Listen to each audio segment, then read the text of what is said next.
All right, I'm back. I posted the first one. I apologize for the internet's acting up. Hopefully, what I was seeing was what was posted, but if not, it's okay. We're going into part 2 of this conversation. I think this is a conversation that we're probably gonna have to keep having too. To be honest, because there's so many layers to it. There's so much to talk about. So much to unpack. So we're gonna keep getting into it. All right, let's go, Julissa.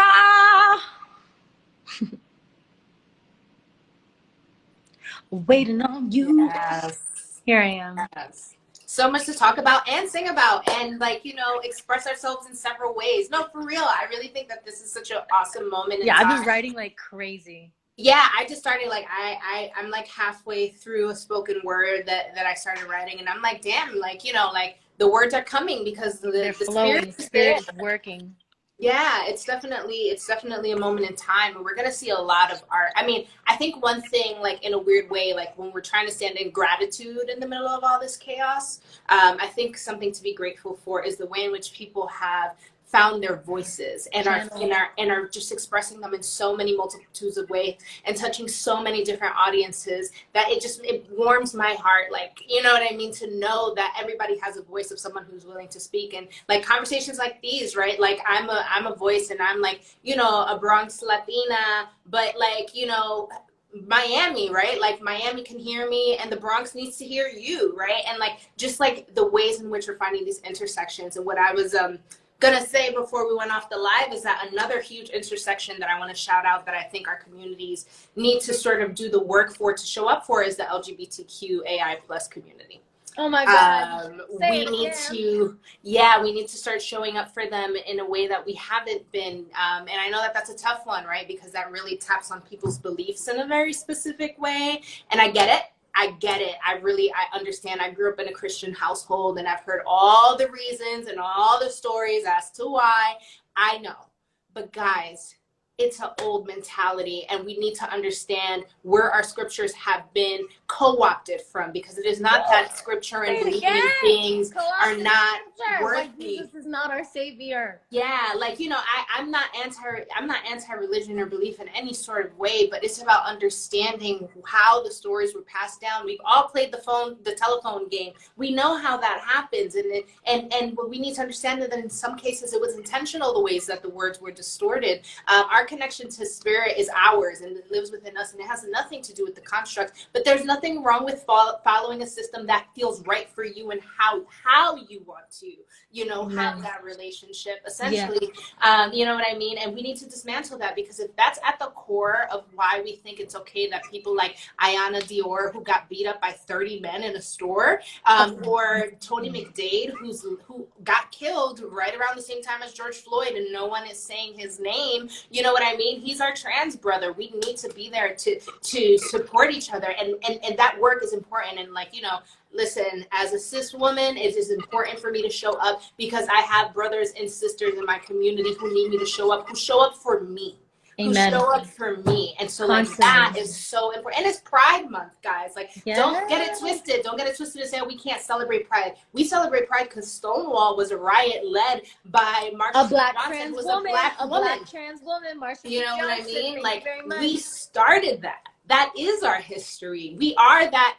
We are that fly, bro. We're at the forefront of so many movements. We as Black people are that fly. That image that we see of like the Black Power fist at the Olympics, that's a Cubano man. That's an Afro-Cubano man. And it's an image that we only circulate in the Black community. That is a Cubano man.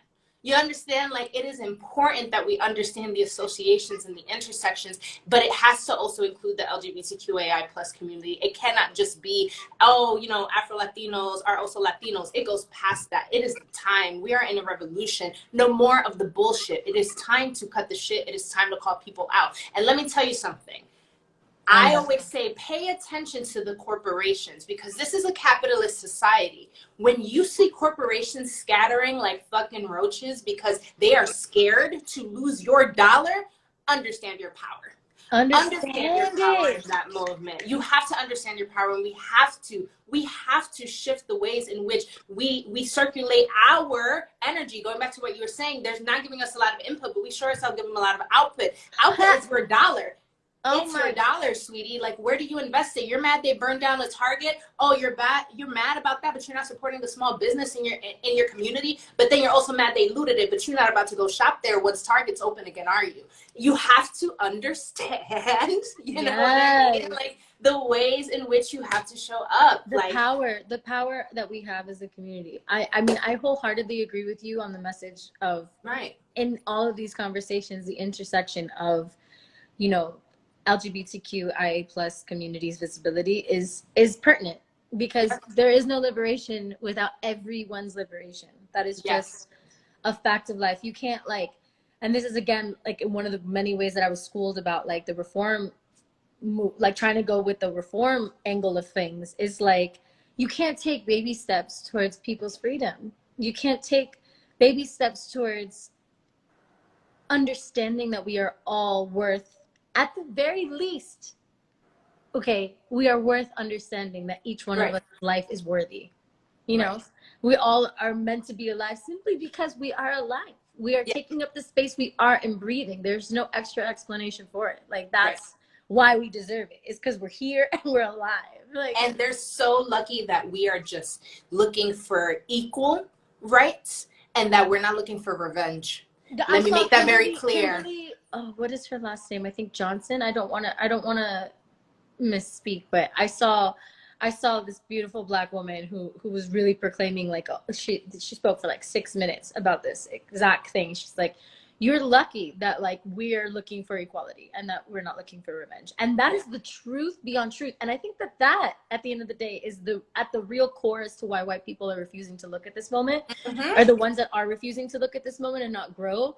It's not because you don't see it. It's not Mm-hmm. because you think it doesn't exist. It's because you're scared as fucking hell that you're going to be put in the position that black people have been in for the past 400 years. Yep. That's at the root of all of these issues is the envy. At the root of all of these issues is the fear of, shit, am I going to get treated the way that am I going to get what I've been dishing out? Right. Am I going to have to reap what I sow? That's the real issue, and that is what people need to be sitting with right now, in that comfortability that we're all experiencing. When Yeah. we get confronted with these things, we really need to be looking deep down inside. It's like, why am I feeling uncomfortable? Is it because Yep. what they're telling me isn't true? Is it Yep. because what they're telling me is too much, or in a weird tone, or too aggressive, or whatever? Like, no, bitch, like, that's not what Right. the problem is. Like, it's not the tone, it's not the way it's being told to you, it's not the fact that you have to look it up on your own, and that black people cannot be doing this extra fucking emotional labor work for you. Hello. And having to explain things to you. There are resources upon resources upon resources out there for us to look at and to read. Yeah. We have to take the initiative if we truly mean to be taking initiative.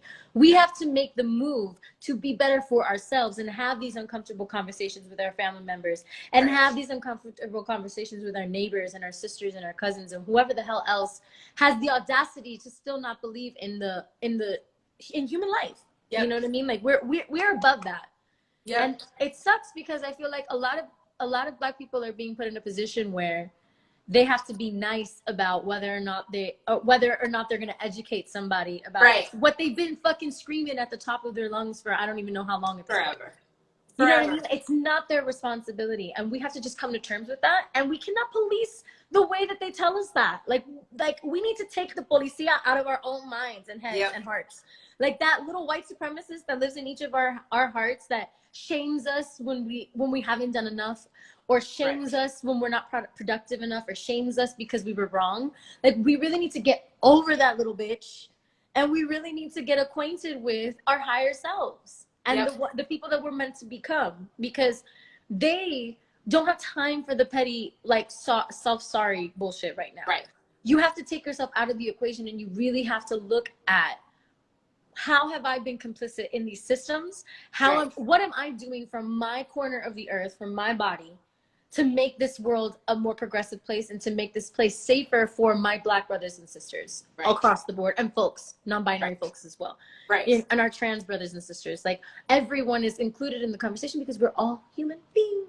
We're all little humans. It's really that, and it's we gotta keep finding that language. I'm gonna say it again. We have to keep finding the language to have these conversations. And you're absolutely right about how people are.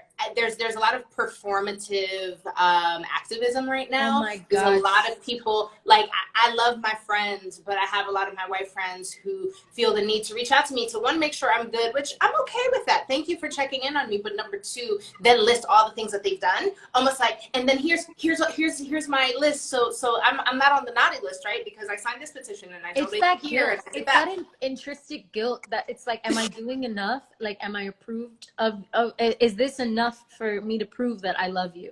Right. You know, and the proof comes in the consistent showing up. Exactly. And this is a consistent battle. This is not one that stops. Because I have been having these conversations and in conversation with a lot of grassroots organizers for years. You know what I mean? Like, they've been doing this work. People have been doing this work. This work has been written. They've been doing the seminars and the lectures and all of that. That is in existence. It's tangible things that you could, like, Rachel Cargill's amazing. She does a lot of work with healing, our bullshit instead of, and of course her focus is her own community, but she does a lot of work with white people who really want to be allies in this situation. And I think the main thing about allyship is understanding that it's not performative. It's not just you posting one black square. Because I have a lot of people in my life who I called out for posting a black square only, and a lot of people got really upset about that because they're like, I'm trying, I'm doing what I can, and it's like, no, you're not. Just you're not. And I don't mean to be rude about it. I don't mean to make you feel sad and then you feel discouraged and not even want to try. This is a point where we need to stop being toddlers. A lot of us are toddlers right now. We are walking through this new world of wool past our eyes, like, whoa, like, wow, this is really fucked up for people of color, man. Like, wow, this is really fucked up. And of course there's an intrinsic guilt that comes with that. You know what I mean? Of course you're going to feel bad about that. Of course you're going to feel probably really heightenedly bad about your own role in that. And how many times you're coming to the realization you've been a part of the problem. But all of that guilt needs to be transmuted into action. That's the main thing right now that I think everyone's asking for across the board, is like, if you really want to be better and you want to show up better, it's like, I'm not gonna like pardon your past and like, it's okay that you're a racist, because it's never gonna be okay, but it is something that we were indoctrinated with, and so you can do the work to be better, and you can't get lost in the self-pity. You really need to get a grip on your strength, on your courage, on your bravery, to be on the right side of history for once, and to heal the intergenerational trauma of your ancestors and whatever your ancestors might have possibly done to Black people over the course of our history, or to their Black relatives, or to their Black, community members. There's a lot of pain that has been done, and of course it's not stuff that can be undone, but it's stuff that can be worked on to heal, Absolutely. And I think one other point that I want to drive home is we have to change the narrative about thinking that, oh, well, there's all the Black people who don't care themselves and they decide to, sit down for government checks to come in and even though the highest number of people on welfare are white, by the way, if y'all didn't know that fact. Can you repeat that stat for the people, please? Yeah, the majority of the people in the United States who receive welfare and benefits from the government are white people, because we forget that we have a whole rural white America. We have a lot of these folks, and a lot of them are within the Trump supporting community, and they're having a completely different experience that we are, like, in our own poverty and like experiencing that, are so disconnected from that. That's another unlearning. I mean, I'm not even gonna go there. That's a whole nother lesson. That is its own fucking clusterfuck. And guess what, white people, instead of trying to rush here and trying to look good for me, go work on those people. Because the same way you want to point out our crack epidemics or our gang problems, the same way you want to point that out, we got to talk about meth. Go look at your own motherfucking people. You have issues that you need to focus on too. And by the way, a lot of the shit I have to deal with is because y'all motherfuckers, you know, wouldn't leave us alone, or like Reverend Sharpton said, because you had your knee on our neck, right? And so like that is why we have extra shit to work on. So please go work in your corner. Let me work in my corner. Stop trying to get a little stamp of approval so that you can say, well, that one Black girl in my life said what I'm doing is enough.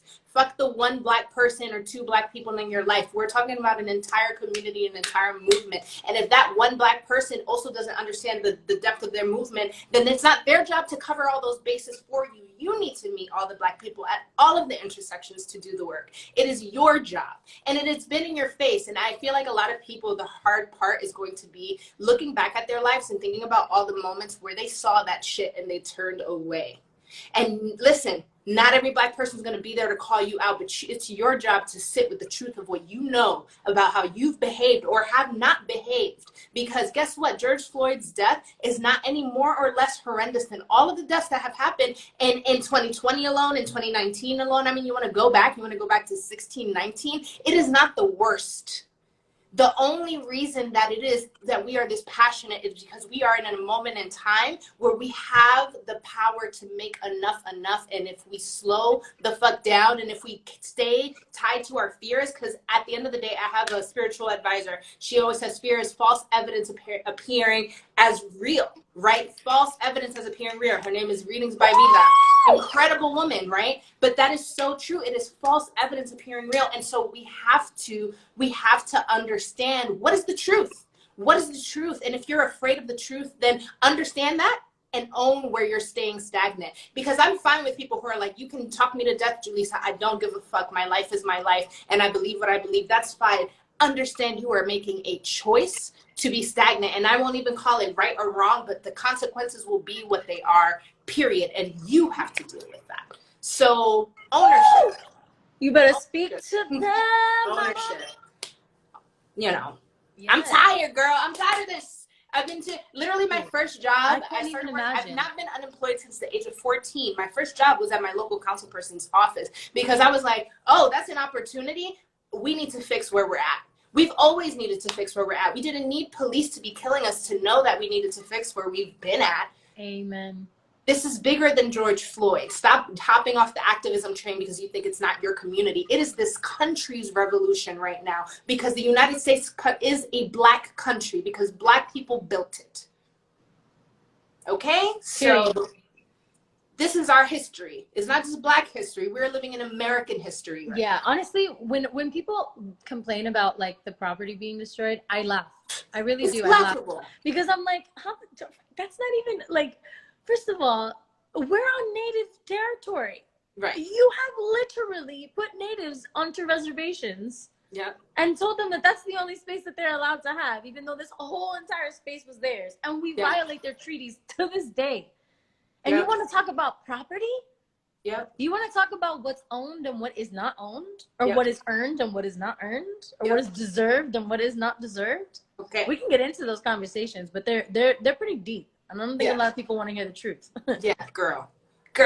Let me tell you, they'll knock us off of Instagram so fast. So fast. These settler colonizers. Yeah, you know, and it's not I'm sorry I got passionate. I'm not yelling like child. That's love. Do that's not apologize. That's harsh love. Don't apologize for your Feel me? passion, mama. Like, that's another thing. Like, be as passionate as you are. Use your full capacity of your voice. That's what was given to you, for sure. Yeah. Girl, you deserve to be, first of all, enraged if that's how you feel. Be fucking enraged.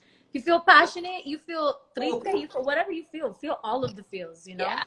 Yeah. That's and another I'm thing. like, We need to stop policing Black women, especially about how the fuck they express themselves or or what they've been through. Like, that is not our place to say anything about whether or not we like the palpability of their words. Like, that is not our place. We need to just listen, actually.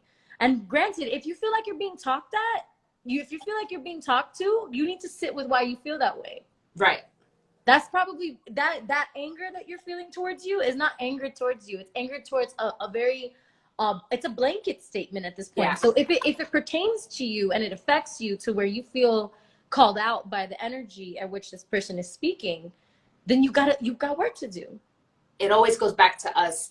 Everything goes back. We are just spirits having a human experience at the end of the day. We are just spirits having a human experience, and our spirits have lived several lives.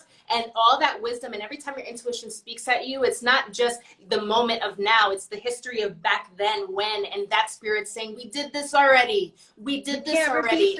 We need to stop repeating this shit. And when you ignore it, it never feels good. Let me tell you something. All the people in our community who are like feeling too afraid to move, that shit doesn't feel good. But you know what? The system knows that, and the system is so glad to have the people who step out of line and have all that stuff, because it makes it difficult for us to build up from where we're at. But like, you're all you got, guys. You got to really step into yourself and demand the truth of the spaces you occupy. Demand them to respect the way in which you guys enter these spaces. We can no longer conform to something that was never meant to serve us. There is 1% of our population that has all the wealth. 1% of our population has all of the wealth, and we are the ones who cry, fight, and kill each other trying to get money that is never coming down, and trying to get resources. We're not holding it. It's not between us. I'm fighting you. You're not the one holding my bag. They're holding my bag. And if I'm upset and I feel defensive because the world I'm trying to protect is one that I built with my blood, sweat, and tears, right? And I don't want you to destroy that. I have to understand that when you destroy that, there's a reason and a circumstance that put you in the position to have to do that, because why would you otherwise? Nobody just does it for fun. That's a false narrative. No one misbehaves and commits looting and crimes just for fun. It is out of necessity. Ooh, and they except feel white like people. It's necessary. Except white people. I'm sorry, because I have seen a lot of white people cause a lot of destruction because right. they fucking feel like and you know what? And even because that has their a reason. feelings They drove them they to. don't know how to articulate themselves, because even that has a reason. Because the only reason they know how to loot and break windows and do that shit is because they don't know how to have a strong voice. And so what they do is break shit. It is still an expression. It is wrong, and I don't agree with it. But even that is an expression. Right? And why is that the expression of those people? Because even though they're fucking white, they have been put down the thumb of people who have not given them the articulation and the resources to really express themselves. That's all a huge thing here. Yeah, I think even just like when we talk about like the patriarchy, because that's the core root of all of this too. Because you know, women are second-class citizens to men before all of the race issues come into play, right? If we're just doing, and that's if they like if you're femme passing as well, because I want to even talk about like the census, for example. Oof. I was filling out the census, and I just want to talk about how terrible it is. Like, just it's shitty, right? It's disgusting. It's first of all super heteronormative. You can only pick between two sexes. They only have male and female. You can't even click other to fill in whatever. They just don't have it. So that's the first issue I had with it. Second issue I had was the next question was about my Hispanic origin. Yes. Okay. Whether I was Hispanic, Latino, or Spaniard was the question. Yeah. The options were no, I am not Hispanic, Latino, or Spaniard, right? That was the first question. The second question was yes, I am Mexican, Mexican American, or Chicano. Those were the three options of that option. The third option was yes, I'm Puerto Rican. The fourth was yes, I'm Cuban. And then the last option, okay, I'm gonna say this. The last option was yes, I am of Hispanic, Latino, Spanish descent. And then you had to fill in other. And the examples were like Dominican, Panamanian, just all of the others, quote unquote, right? So I was like, my Hispanic origin. I was like, I mean, I'm Cuban, like for sure I'm Cuban, but I was born in Miami. I don't even have that option. I don't have Cuban American. It's not an option. There's Mexican American is an option, but Cuban American is not, or Puerto Rican American is not. Dominican isn't even on there. That shit is fucking wild to me. Like, I had to click both. I had to click yes, I'm Cuban, and yes, I am Cuban, and I had to write in Cuban American because I didn't even know what the fuck to pick. I didn't know what was real. And then here's the kicker. The next part that comes up is what is my race? After asking me my Hispanic origin, they ask me what is my race. Yeah. And there's no Hispanic option. There's no Latino option. Yeah. There is white, which is when it's described, it says Irish, English, Swiss, whatever, like European white. And then they have Egyptian in there, which I was like, Egyptian North Africa, you fucking weirdos. Like, how is Egyptian white? And yes, of course, there's some white Arabs, but like, or Egyptians, excuse me, that's not the same thing. But I was literally like, what is the, what? It makes no, make it make sense. Make it make sense. Make it make sense. Make And it so it make was, sense. that was the white option was one, and then black is another option. And then they have Pacific Islander, they have, you know, Chinese, they have Japanese, they have quite a few breakdowns of different Asians, like in major categories. And but like I was just flabbergasted. I was like, first of all, I can't even pick any of these things because I don't identify with any of these things at all. Right? So I click white, but then I wrote in my skin is white, if that's what you mean. ... in the comment section. And then at the end I clicked other and I put Cuban American again, because that's what the fuck I am. I'm Cuban American. I don't know, why do we even have that category? And what government issued things are you using that quote unquote data for that doesn't have, because another thing is like this information can't be used against you, right? But what if I'm undocumented? Yes, it can be used against me, and yes, it will be used against me. That's a fucking lie. Yeah, and it's so interesting because they say that a lot of those demographic points are taken because that's how they put money in your communities, and then they can like really identify what the populations are that are in certain groups. Exactly. Which I'm like, decides how much money is going into your communities or whether you're going to get supported or not. And actually, on the back end, that allows for your mayor to know exactly what color or what quote unquote race everyone or Hispanic origin everyone in all of these different communities come from. Because for the Miami census, it was Hispanic origin was a category of itself. So that means they understand how dense of a demographic they have that is Hispanic or quote unquote Latino or whatever the hell, right? Yeah. So the fact that that's its own singular thing to pick, but then when you go to the race category, we have no options, I think is just wild. Yeah, it's weird. And like wild. And there's like, and I encourage folks to definitely like look up the history of the census and like how certain term and like how that was why the term Hispanic came about. Like there's a lot to unpack there that I think is worth looking at. But yeah, I think like even understanding the breakdown of the census, and like we are encouraging everyone to fill it out, but I think like we have to teach people the why behind the action. And even like when we tell people vote, like yes, vote, but like for a lot of folks there's a distrust of that system. So if we're all collectively agreeing that yes, it is a broken system, but there is a action or there's a reason why we still have to work within the system or play within that system, then we have to be really clear about what that is. And I feel like for some folks, when they're trying to have that conversation, it's just like, oh, are you going to vote? And once they hear the no, they're ready to attack someone. And like, you're not going to get me to do shit if you're going to attack me, number one. Okay, so you got to learn how to come to me correct. Number two, it's like you have to really be able to understand like the mission here, right? Because then when folks are voting, like if they're putting all their hope on that one vote and then they don't get what they think they're supposed to get in return for that vote, then that's where the distrust continues to build. So we have to actually be very, very intentional about how we're talking about voting within our communities so that it makes sense, make it make sense. Like we were saying, make it make sense so that people feel motivated to take the action. And then there's one thing I wanted to somebody had in the comments said that we were sort of condoning looters. I just want to go back and say that that's again an opportunity to change language. I don't think anyone here, and I'll speak for myself at least, I'm not condoning. Condoning is right. I mean, stealing is stealing in itself is like, that's what we don't like stealing, but the government steals from its people. Right. It is about, so instead of saying you guys are condoning the looters, you can say, you know, hey, you guys maybe aren't considering how the looting really affected certain people in a way that's really deep, so that I can then politely come back to you and say, no, actually, I do understand those things. However, what I am seeing is that systemically, if there weren't all these issues that we're fighting against in the first place, we wouldn't need to worry about these folks getting the right insurance and being afraid of the security with which they'll be able to rebuild, right? Like they looted here in the Bronx pretty bad. And like, because a lot of folks like that language used felt like I was condoning, you know what I did? I got up the next day and I went to go help clean.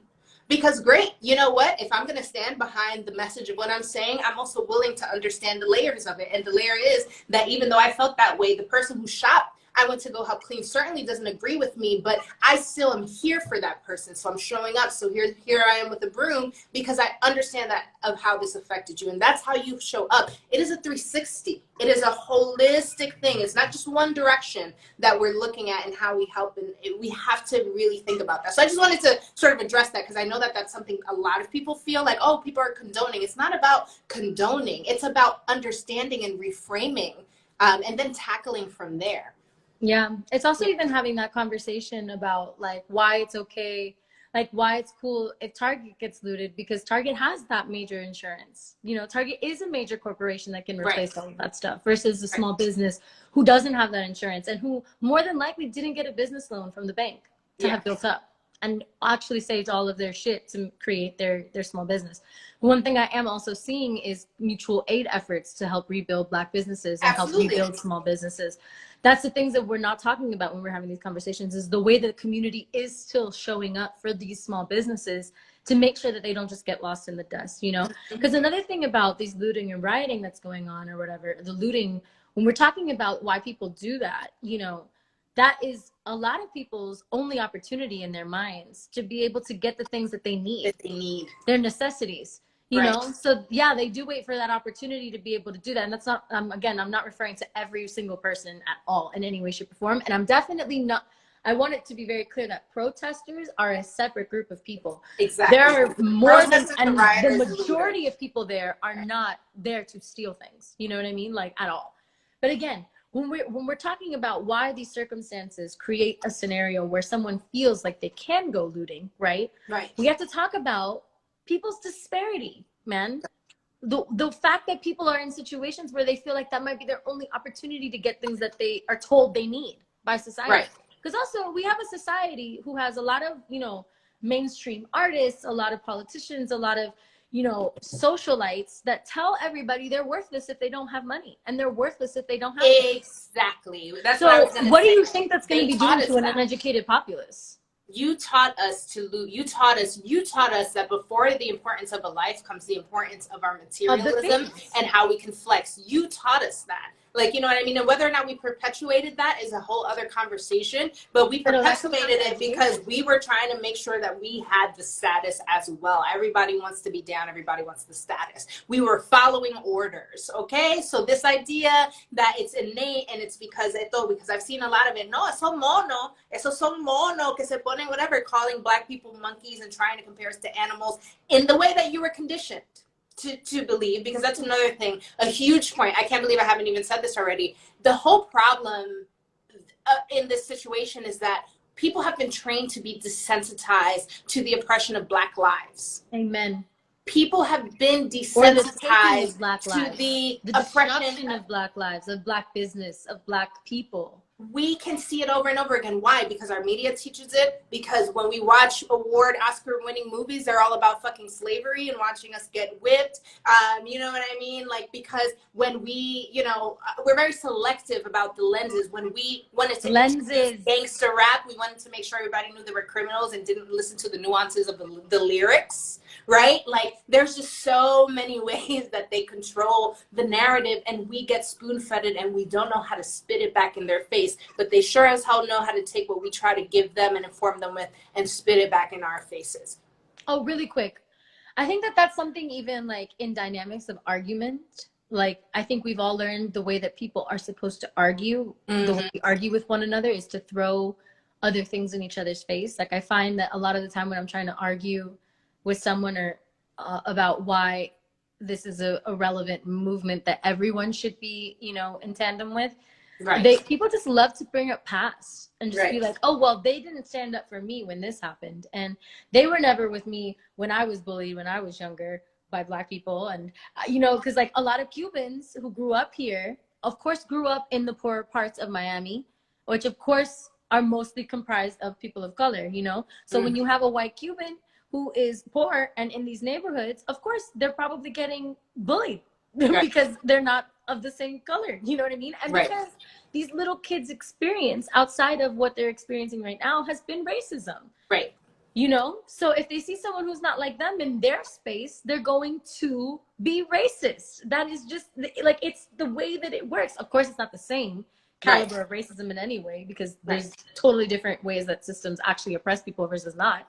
Right. But it exists. And a huge line that we're not ever addressing is that, yes, racial disparities, but the real big thing here is rich versus poor, is money versus not having money, you know, because there's so many different subcategories in the poverty level that keep all of us from fighting each other's fight with each other, you know, that keep us feeling like each of our individual fights are different from the entire fight, which is freedom and liberation from these oppressive systems. And that letting one win brings yours back is another thing we're taught. Like, oh, well, exactly, I'm not competition, so I can't put too much attention to that because, you know, we need to focus on this. And it's just kind of like, well, no.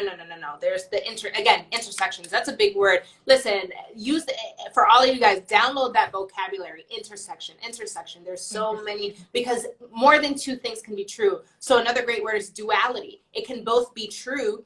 You know what I mean? That like, and untrue. Yeah, and you know, it can both be true. Like, for example, this call out culture we have, which is important. I think it's super important, but I think that once the people are called out, we haven't done a good job of making sure what the next steps are outside of canceling. How do we go beyond canceling to actually make those martyrs, right? Who end up being martyrs, people who get like torn down, which for most time for good reason, but like, let's put the education behind that outside of just teaching cancel. It's call in versus call out. You have to call in versus calling out, because there's going to be, listen, and we've like, you know, I know I've existed in spaces where hell, like I've been put in corners and I'm seeing some sort of injustice, and I'm maybe it's related to work, and I'm like, fuck, if I speak out, I'm going to fuck up this whole project, or I'm going to bring some bad blood. And then like, that might be real. And the person who's in the room who I'm not supporting in the moment is going to remember that. 5 years, fast forward 5 years, they might be in this moment and be like, yeah, Julissa, you're supporting Black lives and you're blah, blah, blah, blah, blah. But I remember the time when you did X, Y, Z, and then boom, that shit's going to come out. And then what do I have to do, right? I have to be able to go back. And if I don't already know how I was wrong, I got to go back and be able to say, all right, shit, well, they called me out. How can I get called out? I'm a Black woman. This is my fight too. What did I do wrong, right? And I need to be able to really sit with that information and then move forward and be able, like, a real apology. And the reason we don't always accept celebrity apologies is because you can tell they haven't done that step before coming back out and saying something. But we've all been part of groups where like one person has spoken up and been like, hey, I had a bad experience in this space and no one here advocated for me. You know what I mean? And then like, and it's like, so it feels fake to see them as advocates now. Well, make sure you've done the work so that when those people speak up, because it's valid to be called out, even if you did something years ago, that you can actually come back and speak for the work that you've done. Yeah, I am imperfect. Imperfect. I'm not even going to front and say that I am. I got called out plenty of times growing up. You know what I mean? Especially once I left Miami. Miami was a disgustingly anti-Black like society, like especially in the like upper echelon that I grew up in. I grew up in private school. I went to Carrollton. You know what I mean? Like it's mostly white Cubans, mostly white or upper class Hispanics. You know what I mean? Or Latinos is what it was. You know, and I was not. I was very much lower middle class, and I was on scholarship, and I had, you know, a lot of financial aid, and that was the reason I was able to be there, because I was very intelligent. Right. But that was why I was there, was because of my intelligence. I could not have been there socioeconomically. You know what I mean? And I felt that difference. I felt that stark contrast of my existence versus the just complete disconnection from the rest of the world that these people had. You know what I mean? And the anti-Blackness that was just so, it was like water. It was like having 3 Black girls in the grade was like, what? Like, they're clearly not here because they can afford it. You know what I mean? Like, that was just understood. You know what I mean? In conversation. Like, that was how disgusting things are and were. You know what I mean? And that's why I think right now it's just such a beautiful moment, is because we're reckoning with a lot of that stuff right now. I'm having those conversations even further with people who like will come out of their way to try to, you know, tell me something about what I'm supporting, what I'm not supporting right now. You know what I mean? It's causing those conversations. And granted, I learned a lot when I was younger. You know what I mean? When I was 16, I stepped out of Miami and I was put in a girl group, even like Normani, who was Black, you know, being around her and feeling her experience through what we went through. Like it was her experience was very different from the rest of our experience, and 100% due to the fact that she was Black, you know, and that was constantly confronted and constantly part of the conversation. You know what I mean? And it's unfortunate because in a lot of ways we didn't understand that struggle. In a lot of ways we couldn't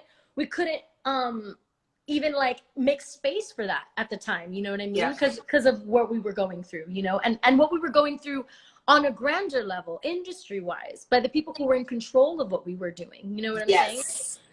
And I think that's important to call that out. So like, too. I That can't layer even of imagine or control. attest to her experience because it was its own unique experience within our experience. So like that's a whole nother thing. It's like there's so many layers to this shit, bro. Yeah, and it's so important. Like, and I'm so glad that you brought that up.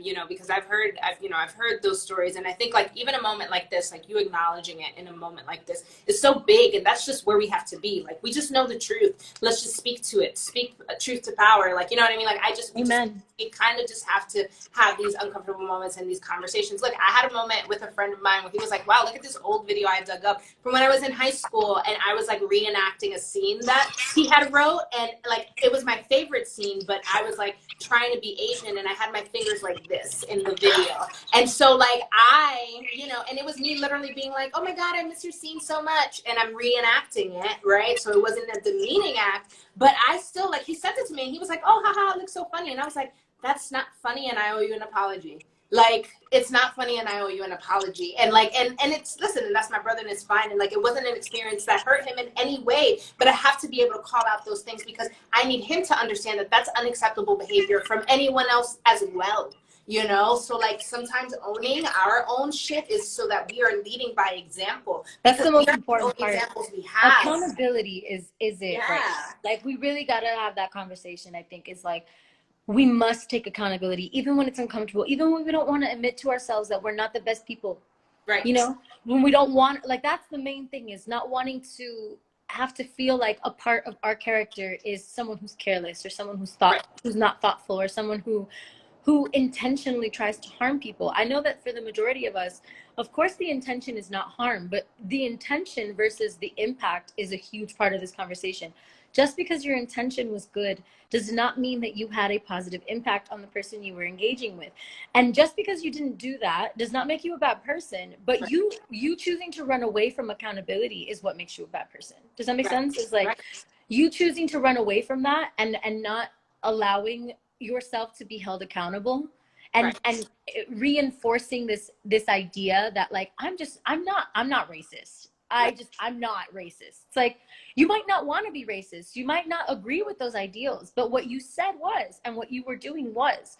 Right. So acknowledging that and being like, you know what, I didn't realize before, but this behavior is racist, and I apologize for that, and I'm going to do better moving forward. That's all we can do. You know what I mean? Like, unfortunately, that's all we can do. But the more we run away from it and the more we refuse to identify with it, that's where we get lost in the sauce and all the chaos starts to come across, is because, I rhymed without even trying. But that's when it happens, is because we're so much more concerned with how we look. Right. And how people perceive us. Right. Than the pain that we're causing by not taking that accountability. Yeah. You know, and that at the end of the day is what all Black people are asking for right now, is a fucking accountability. Yep. It's for us to see where we need to grow, to take responsibility for the parts of that are not their responsibility anymore. Right. And so let them fucking live their fucking lives. That's it. That's all that's being asked right now, is that we stop policing communities that we don't understand. Right. Exactly. And then educate yourself, and then understand the issues that you're having with that community, and being able to call yourself out and to take ownership where ownership is due. And also, I think, and in that understanding that you don't get to control how people respond. You're only in control of what you can say. To forgive you. So if I, you know what I mean, if I say something and I, you know, apologize, however I apologize, and I take ownership, for some people, the hurt might be deeper than what you can offer in the moment. And that's that. But you have to take the ownership, and then it's your job to lead by example and live your life by those words, as opposed to only being performative for the one moment. And that's where it comes through, and that's where it follows through. So there are people who are never going to forgive you for the shit that you did and the way that you were inappropriate. And it's not their job to have to forgive you, because that has everything to do with them and nothing to do with you. What you have to do is actually take action to the lessons that you learned. That is the ownership that you have. And make sure that you never affect anyone like that ever again. Yeah, yeah, exactly. Never make it so that there's another person walking this earth who is so pissed at you that they cannot forgive that hurt because you were just so damn ignorant. You know what I mean? It is that ownership and it's understanding that. And let me say something. That lesson I learned, let me tell you, it's so interesting because I didn't even get to be called out. I just had to see it. I had to have learned everything I've learned from the age of, I think I was 16, like from 16 to now a 29-year-old woman. And I had to see it with my 29-year-old woman eyes and not the eyes of the 16-year-old who was just doing it because they missed their friend and they wanted to perform the favorite part of the clip of the art that their friend made that they appreciated. Even if there's innocence in that, there's problem in that, and my eyes need to see it for what it is. So I encourage folks that as things start coming up when you get called out, look at it with your fresh eyes and your new knowledge, because your gut's going to respond with the defense of like, oh, but this is what I meant. That's going to come up, and that's okay that that comes up, but make sure that you handle that on your own and that you're not using that to counter the person who is trying to teach you in the moment. Make sure that you are listening in that moment, and really looking at it with fresh eyes. Amen. Yeah. Amen. Wow. Yeah. Whew. Well, I feel like we've covered a You lot. said it all. De todo. De todo. I Yes. feel like we have to have a reunion, like you and I. We should. We should down the I feel like we line. could talk forever, bitch. Right. Listen, I hear Miami's more opened up than New York. I'm tempted. Ven pa' acá. Ven pa' I'm acá. tempted. Thank I have you. familia. I have a No cousin key. down there, so I'm low-key tempted to just be like, well, Come let me see. through. If you come through, please let me know. I would love to see you. I would absolutely love to hang out in person Absolutely. and build and plot and undo together. Yes, undo together. And thanks for everyone who was listening. Like, we were real passionate and stuff, but these are the conversations that we need to be having. Do not be afraid to have these conversations. If you guys ever have questions on how to handle this, there's several resources. I, on my platform, my podcast at Ladies Who Bronche, we are trying to really put these conversations forward and have moments like these. So if you're really interested in like continuing these conversations or listening in these conversations, follow your Black content creators. We are Amen. Follow talking Julissa. about our lives. Yeah, and we're talking about our lives. Like, really what we're putting forth is a truth experience, not just the cool movie that someone's gonna write that's based on a true story. Hear the true story. Like, really show up for the moments that people are creating to share with you the information you need to get woke, for lack of a better word. So, and hold us accountable, and hold us accountable to what we're sharing and how they're problematic. It's an ongoing dialogue for us all. Amen. Yeah. Amen. Yes. All right, beautiful. Thank you so much, Julissa. Thank you for coming on and for taking the time today. I really appreciate you and just like your perspective and your voice. You're just so brilliant. Thank you. Thank you for sharing the space. I really appreciate it.